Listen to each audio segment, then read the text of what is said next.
है, यमन का बादशाह है, उसने हुक्म जारी किया कि यमन वालों को कत्ल कर दिया जाए, इसलिए कि ये सब चंद बुजुर्गों को और शख्सियात को बुरा बोलते हैं, वाजिबुल कत्ल है और ये जो है वो राफजी हैं, जबकि उनका मकाम बहुत बुलंद है। जी कहा गया जी फला फला फला फला फला फला फला लोगों को ये बुरा बोलते हैं, उनका मकाम बहुत बुलंद है। दलील क्या है कि उनका मकाम बुलंद है? किसी ने कहा जी दलील, कहने लगे देखो फला बाग के अंदर जो दरख्त अनार का लगा हुआ है उसके अनार के ऊपर इनके नाम छपे हुए हैं, कुदरती तौर पर इनके नाम कंदा हुए हैं। अगर अल्लाह इनसे प्यार ना कर रहा होता, अगर अल्लाह के नजदीक इनका मकाम नहीं होता तो ये दरख्त अनार के ऊपर इनके नाम लिखे हुए हैं। जी बुला लिया गया, मोहम्मदून सलासा, 3 मोहम्मद नामी हमारे मुज्तहिदीन उस वक्त में, बताओ जवाब दो। जाके देखा साहब अनार के ऊपर वाकई कुछ नाम लिखे हुए हैं, ये तो अल्लाह ने नाम लिख के भेज दिया अनारों पर, तुम इन्हें बुरा बोलते हो। इन्होंने कहा जी हमें 3 दिन चाहिए, हम 3 दिन के बाद आपको जवाब देंगे।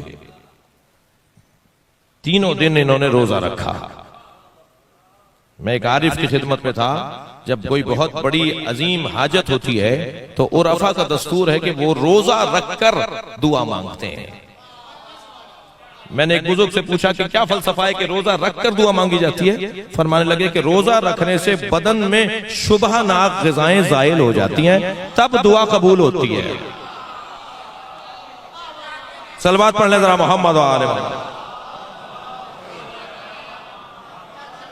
जी।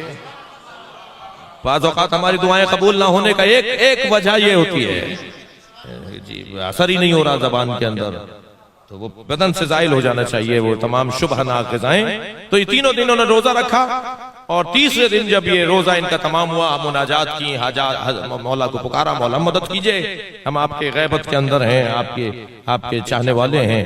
तो बहुत देर मुनाजात करते रहे, कोई रहनुमाई नहीं हुई, तो तीनों उठे के चलते हैं सहरा में, फिर इमाम से इस्तग़ाज़ा करते हैं कि सामने से एक मुसाफिर को आते हुए देखा, जिसका हुलिया इन्हें बता रहा था कि तवील सफर से लौटने वाला है।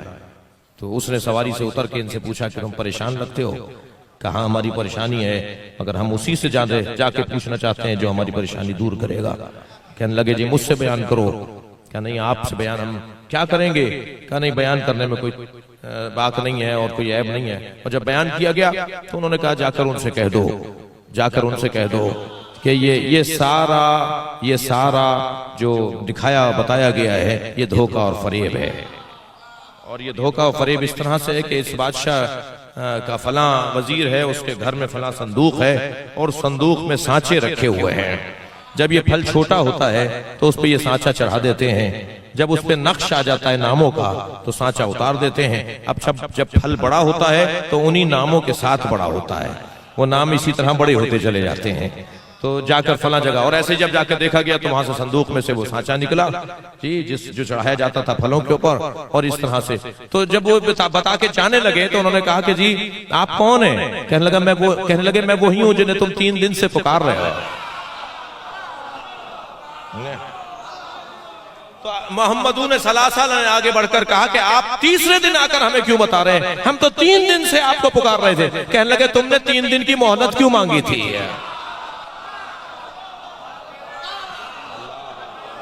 सलावत पढ़े मोहम्मद वाले मोहम्मद।